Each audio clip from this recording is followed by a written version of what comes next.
ಇದೆಲ್ಲ ಕಳೆದ 2.5 ವರ್ಷದಿಂದ ನಡೀತಿದೆ ಬಳ್ಳಾರಿ ನಗರದಲ್ಲಿ ಅಂತ ನಿಮ್ಗೆ ಗೊತ್ತಿದ್ರು ನೀವಾಗ್ಲಿ ಜನಾರ್ದನ್ ರೆಡ್ಡಿ ಅವರಾಗ್ಲಿ ಸತೀಶ್ ರೆಡ್ಡಿನ ಪ್ರಶ್ನೆ ಮಾಡಿದ್ರ ಅಥವಾ ಭರತ್ ರೆಡ್ಡಿ ಅವ್ರನ್ನ ಪ್ರಶ್ನೆ ಮಾಡಿದ್ರ? ಯಾವತ್ತು ಪ್ರಶ್ನೆ ಮಾಡಿದ್ದಿಲ್ಲ ರೀ. ಯಾಕಂತ ಹೇಳಿದ್ರೆ ನಾನು ಬಹಳಷ್ಟು ಸಾರಿ ಗಮನಿಸಿದ್ದೇನ್ರಿ.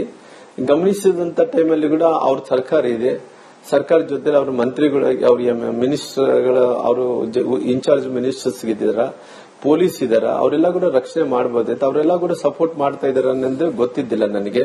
ನಾನು ನಂತರ ನಮ್ಮ ಅಡಿಷನಲ್ SP ಸಾಹೇಬ್ರು, ಅವ್ರ SP ಅವರಂತೂ ಯಾರು ಹೆಣ್ಮಗಳು ಇದ್ದಲ್ರಿ, ಅವ್ರನ್ನ ಟ್ರಾನ್ಸ್ಫರ್ ಆಯ್ತು 1 ವರ್ಷ ಆದ್ಮೇಲೆ. ಅದು ಪ್ರೋಸೆಸ್ ಬೇಕಾದ್ರೆ 1 ವರ್ಷ ಆದ್ಮೇಲೆ ತಗೊಂಡ್ಬಿಡ್ತಾರ್ರಿ.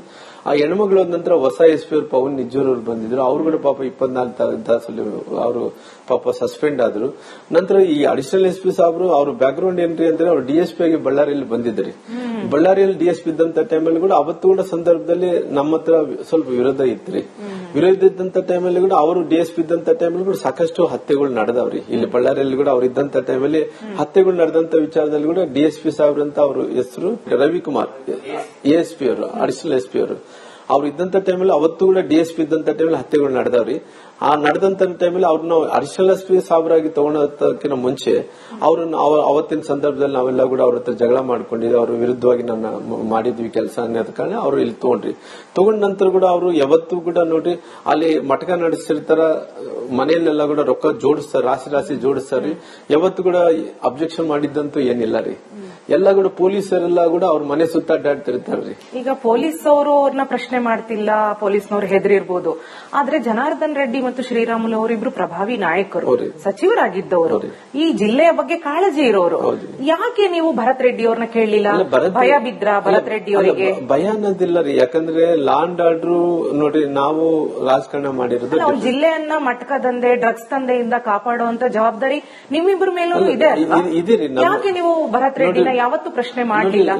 ನೋಡ್ರಿ ಯಂಗ್ಸ್ಟರ್ಸ್ ನಾನು ನೋಡಿದಲ್ರಿ, ಯಂಗ್ಸ್ಟರ್ಸ್ ಎಲ್ಲ ಕೂಡ ಹ್ಯಾಪಿ ಮೂಡ್ ಅಂತೇಳಿ ಒಂದು ಡ್ರಗ್ಸ್ ತಗೊಂತಾರೆ. ಹ್ಯಾಪಿ ಮೂಡ್ ಅಂದ್ರೆ ಒಂದು ಸ್ಟಾಂಪ್ ಇರುತ್ತೆ ನೋಡಿ, ನಾವು ಇಂಗ್ಲೆಂಡ್ ಲೆಟರ್ ಬರಿಬೇಕಂದ್ರೆ ಸ್ಟಾಂಪ್ ಹಚ್ತಾರೆ. ಹ್ಯಾಪಿ ಮೂಡ್, ಬ್ಯಾಡ್ ಮೂಡ್ ಅಂತೇಳಿ ತಗೊಂತಾರೆ, ನಾಲಿಗೆ ಮೇಲೆ ತಗೊಂತಾರೆ.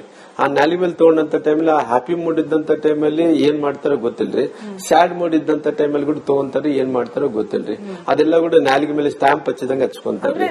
ನಿಮ್ಮ ಬಳ್ಳಾರಿಯ ಯುವ ಜನತೆ ನಿಮ್ ಕಣ್ಣು ಮುಂದೆ ಹಾಳಾಗ್ತಿದ್ರು ನೀವ್ ಯಾಕೆ ಪೊಲೀಸ್ ಇಲಾಖೆ ಮೇಲೆ, ಗೃಹ ಇಲಾಖೆ ಮೇಲೆ, ಗೃಹ ಸಚಿವರಿಗೆಲ್ಲ ಗಮನ? ಸಾಕಷ್ಟು ಸಾರಿ ನಾನು IG ಅವ್ರು ಕೂಡ, DG ಅವ್ರು ಕೂಡ ಗಮನಕ್ಕೆ ತಗೊಂಡ್ಬಂದಿನಿ, IG ಮೇಡಮ್ ಅವ್ರ ಗಮನ ಕೂಡ ತಗೊಂಡ್ಬಂದಿನಿ, ಇದಕ್ಕಿಂತ ಮುಂಚೆ IG ಇದ್ದಂತವ್ರ ಗಮನ ಕೂಡ ತಗೊಂಡ್ಬಂದಿನಿ. ಅವ್ರು ಯಾರಿಗೂ ಅಷ್ಟು ಸೀರಿಯಸ್ ತಗೊಳಕ್ಕೆ ರೆಡಿ ಇಲ್ಲ. ಯಾಕಂತ ಹೇಳಿದ್ರೆ ಇವಾಗ ಏನಾಗ್ಬಿಟ್ಟಿದ್ರಿ, ನಾವು ಅನೇಕ ಸರ್ಕಾರಗಳು ನೋಡಿದಂತ ಟೈಮಲ್ಲಿ ಯಾರನ್ನ ಭ್ರಷ್ಟಾಚಾರ ಮಾಡ್ತಾ ಇದ್ರಿ, ಯಾರನ್ನ ಈ ರೀತಿ ಅಲಿಗೇಷನ್ ಬಂದಂತ ಇದ್ದಾರೆ ಮುಖ್ಯಮಂತ್ರಿಗಳು ಕೇಳ್ತಾ ಇದ್ರಿ. ನಮ್ಮ ಬಿಜೆಪಿಯಲ್ಲಿ ಇದ್ದಂತ ಟೈಮಲ್ಲಿ ಎಲ್ಲಾ ಮುಖ್ಯಮಂತ್ರಿಗಳು MLAಗಳ ಮೇಲೆ ಅವ್ರಿಗೆ ಒಂದು ಹಿಡ್ತಾ ಇತ್ತು. ಇವಾಗ ಎಲ್ಲ MLAಗಳು ಏನಾಗ್ಬಿಟ್ಟಿತ್ತು, 224 ಮಂದಿ MLAಗಳಲ್ಲಿ ಅವ್ರು 130 ಮಂದಿ ಏನ್ ಗೆದ್ದಾರ, ಅವ್ರಿಗೆಲ್ಲ ಏನ್ರಿ ಅಂದ್ರೆ ಇಂಡಿಪೆಂಡೆಂಟ್ ರೀ. ಅವರೇ ಟ್ರಾನ್ಸ್ಫರ್ ಮಾಡಬಹುದು, ಅವರೇ ಇಲ್ಲಿಗಲ್ ಸ್ಯಾಂಡ್ ವ್ಯಾಪಾರ ಮಾಡಬಹುದು, ಏನ್ ಬೇಕಾದ್ರೂ ಕೂಡ ಮಾಡ್ಕೊಂಡು ದುಡ್ಡು ದುಡ್ಕೋಬೇಕನ್ನಂತ ಪರಿಸ್ಥಿತಿ. ನಾಳೆ ಸರ್ಕಾರ ಬರುತ್ತೇನೆಲ್ಲ ಗೊತ್ತಿಲ್ಲ ಅನ್ನಂತ ರೀತಿಯಲ್ಲಿ ಅವ್ರು ಸಿಕ್ಕಾಪಟ್ಟಿ ಕರಪ್ಷನ್ ಮಾಡೋದು. ಯಾರನ್ನ ಅಧಿಕಾರಿಗಳು ಯಾರನ್ನ ಅವರು ಸ್ವಲ್ಪ ಏನನ್ನ ಹಣ ಕೊಟ್ಟಿದ್ರಿನ ಅವರು ಬೈಬೀಳಿಸೋದು, ಅವ್ರು ಇಲ್ಲೇ ಟ್ರಾನ್ಸ್ಫರ್ ಮಾಡಿಸ್ತೀವಿ ಅನ್ನೋದು, ಈ ರೀತಿ ಇಲ್ಲಿಗಲ್ ದಂಧೆಗಳಿಗೆ ಅವ್ರು ಏನಂದ್ರೆ ಸರ್ಕಾರಿ ನೌಕರರು ಏನ್ ಮಾಡ್ತಾರ, ಎದಕ್ಕ ಬೈಬೀಳಲ್ಲಿ ಟ್ರಾನ್ಸ್ಫರ್ ಮಾಡ್ತೀನಿ ಅಂದ್ರೆ ಮಾತ್ರ ಬೈಬೀಳ್ತಾರೆ. ಅವ್ರಿಗೇನು ಈ ಊರಲ್ಲಿದ್ರೆ ಇನ್ನೊಂದು ಊರಿದ್ರೆ ಈ ಊರಲ್ಲಿ ಲಾಭ ಜಾಸ್ತಿ ಇದಪ್ಪ, ಇಲ್ಲೇ ಕೆಲಸ ಮಾಡ್ಬೇಕನ್ನಂತ ಮನಸ್ಥಿತಿಯಲ್ಲಿ ಇರ್ತಾರೆ. ಟ್ರಾನ್ಸ್ಫರ್ ಅಂದ್ರೆ ಬೈಬೀಳ ಅಂತ ಟೈಮ್ ನಮ್ಮ ಹತ್ರ ಅಧಿಕಾರ ಇಲ್ಲ, ಟ್ರಾನ್ಸ್ಫರ್ ಮಾಡಕ್ಕಾಗಲ್ಲ. ಬಹಳಷ್ಟು ಸಾರಿ ಮಾತಾಡಿದ್ರು ಯಾವ್ದು ಕೂಡ ಸೀರಿಯಸ್ನೆಸ್ ಯಾರು ತಗೊಂಡಿಲ್ರಿ. ಇದೇ ಬಾರಿ ನಾವು ಮಾತಾಡಿದಂತ ಟೈಮಲ್ಲಿ ಇಷ್ಟು ಸೀರಿಯಸ್ ಆಗ್ತಾ ಇದ್ರಿ. ಈಗ ನೀವು ಸತೀಶ್ ರೆಡ್ಡಿ ಆಗ್ಲಿ ಅಥವಾ ಭರತ್ ರೆಡ್ಡಿ ಅವರಾಗ್ಲಿ ಅವರಿಬ್ರು ಸಿಂಡಿಕೇಟ್ ಆಗಿ ಏನು ಮಾಡ್ತಾ ಇದ್ರು, ಈ ಮಟಕ ದಂಧೆ, ಡ್ರಗ್ಸ್ ದಂಧೆನ ನೀವ್ ಯಾವತ್ತೂ ಬಹಿರಂಗವಾಗಿ ನೀವು ವಿರೋಧಿಸ್ಲಿಲ್ಲ, ಜನಾರ್ದನ್ ರೆಡ್ಡಿ ಅವರು ವಿರೋಧಿಸ್ಲಿಲ್ಲ, ಅದರಿಂದ ನಿಮ್ ನಡುವೆ ಯಾವ್ದು ಕ್ಲಾಶ್ ಆಗಿಲ್ಲ. ಆದ್ರೂನು ಈ ಬಳ್ಳಾರಿ ಘಟನೆ ನಡೆದಿದ್ ಯಾಕೆ ಹೊಸ ವರ್ಷದ ದಿನ? ನೋಡ್ರಿ, ಇವರು ನಾರಾ ಭರತ್ ರೆಡ್ಡಿ ಅವರಿಗೆ ವಿಚಾರದಲ್ಲಿ ಸಾಕಷ್ಟು ಮಂದಿ ಅವರು ಹೇಳಿಕೆಗಳನ್ನು ಕೊಟ್ಟಾರೆ. ಏನಂದೇಳಿ ಅದೇನೋ ಬೇರೆ ಬೇರೆ ಕಾರಣ ನಾನು ಆ ಹುಡುಗಗೆ ಈ ರೀತಿ ನಾನೊಬ್ಬ ದೊಡ್ಡ ಮನುಷ್ಯನಾಗಿ ನಾರಾ ಭರತ್ ರೆಡ್ಡಿ ಈ ರೀತಿ ಮಾಡ್ತಾ ಇದ್ದೇನೆ ಅಂತೇಳಿ ನಾನು ವೇಗವಾಗಿ ಅಲಿಗೇಷನ್ ಮಾಡಕ್ಕೆ ರೆಡಿ ಇಲ್ರಿ.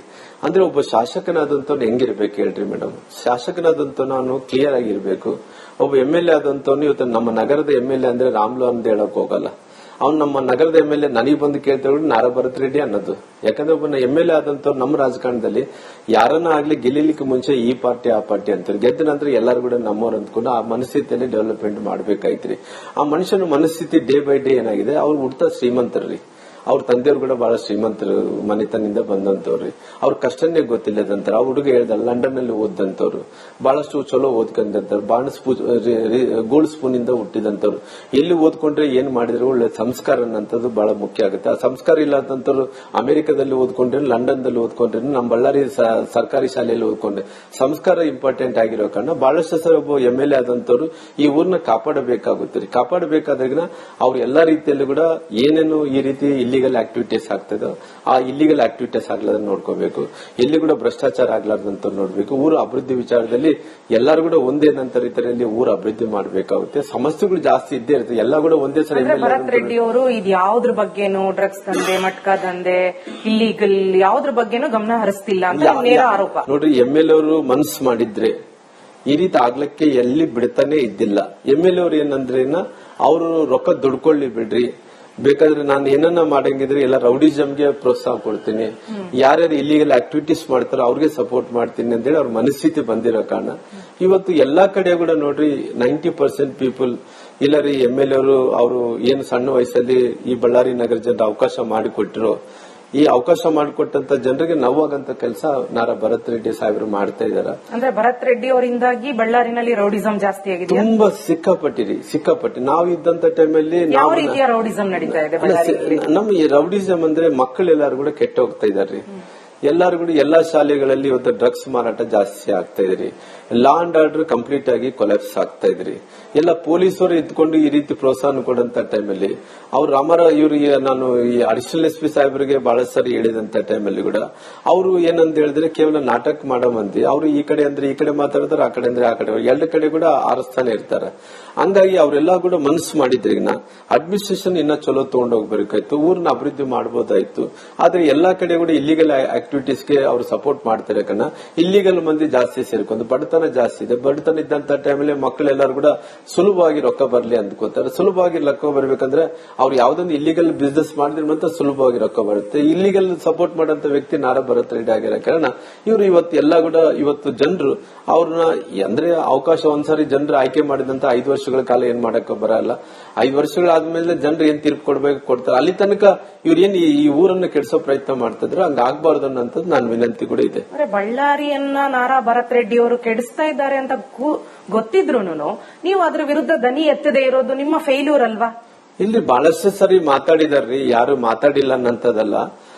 ಇಂಪ್ಲಿಮೆಂಟೇಷನ್ ಯಾಕೆ ನೀವು ನಾರಾ ಭರತ್ ರೆಡ್ಡಿ ವಿರುದ್ಧ ಬೀದಿಗೆ ನಿಲ್ಲಿಲ್ಲ? ಜನಪರವಾಗಿ ಯಾಕೆ ನೀವು ದನಿ ಎತ್ತಲಿಲ್ಲ? ತುಂಬಾ ಸಾರಿ ನಾವು ಅನೇಕ ವಿಚಾರಗಳಲ್ಲಿ ಕೂಡ ನಾವು ಧ್ವನಿ ಎತ್ಕೊಂತ ಬಂದಿದೀವಿ. ಈ ನಾರಾ ಭರತ್ ರೆಡ್ಡಿ ಅವರು ಇನ್ಸಿಡೆಂಟ್ ಬಹಳಷ್ಟು ಸಾರಿ ಯಾವ್ಯಾವ ಸಣ್ಣ ಪುಟ್ಟ ಮಾಡಿದಂತ ಟೈಮಲ್ಲಿ ಕೂಡ ನಾನು ಡ್ರಗ್ಸ್ ವಿಚಾರದಲ್ಲಿ ತುಂಬಾ ಸಾರಿ ನನಗೆ ಹೇಳಿದ್ರು, ರಾಮ್ಲವ್ರೆ ನೀವು ಹೆಂಗ್ ಹೇಳ್ತೀರಿ ಡ್ರಗ್ಸ್ ಮಾರಾಟ ಆಗ್ತಿದೆ, ನಿಮ್ಮ ಹತ್ರ ಎವಿಡೆನ್ಸ್ ಏನಿದೆ ಅಂತ ಕೇಳಿದ್ರು. ನಾನು ಎವಿಡೆನ್ಸ್ ಏನಿದೆ ಅನ್ನೋ ಟೈಮಲ್ಲಿ ಎಲ್ಲಾ ಕಡೆ ಕೂಡ ಇವತ್ತು ಬಳ್ಳಾರಿ ನಗರದಲ್ಲಿ ಎಲ್ಲೆಲ್ಲಿ ಲೇಔಟ್ಗಳಲ್ಲಿದ್ದರು 2 ವೀಲರ್ ಬಂದು ಅಲ್ಲಿ ಹೋಗಿ ಒಂದು 4-5 ಸ್ಪಾಟ್ ಮಾಡ್ಕೊಂತಾರೆ. ಕಾಲೇಜ್ ಮಕ್ಕಳೆಲ್ಲ ಕೂಡ ಬಂದು ಓಪನ್ ಆಗಿ ಖರೀದಿ ಮಾಡ್ಕೊಂಡು ಹೋಗ್ತಾರೆ. ಅದು ಬಹಳಷ್ಟು ಸಾರಿ ನಾನು ಹೇಳಿದ್ದೀನಿ, SP ಸಾಹೇಬರು ಕೂಡ ಹೇಳಿದ್ದೀನಿ. ಅದೇ ರೀತಿಯಲ್ಲಿ ಕೂಡ ಈ ಮಟ್ಕಾ ದಂಧೆ ಓಪನ್ ಆಗಿ ನಡೀತಾ ಇದ್ರೆ ಆ ವಿಚಾರ ಕೂಡ ಎಲ್ಲಾ ಕಡೆ ಹೇಳಿದ್ವಿ. ಇವತ್ತು ಇಸ್ಪೇಟೆಲ್ಲ ದಂಧೆ ಕೂಡ ಸಾಕಷ್ಟು ಕಡೆ ನಡೀತಾ ಇದ್ದಾರೆ, ಇಲ್ಲಿಗಲ್ ಆಕ್ಟಿವಿಟೀಸ್ ನಡೀತಾ ಇದ್ರಿ.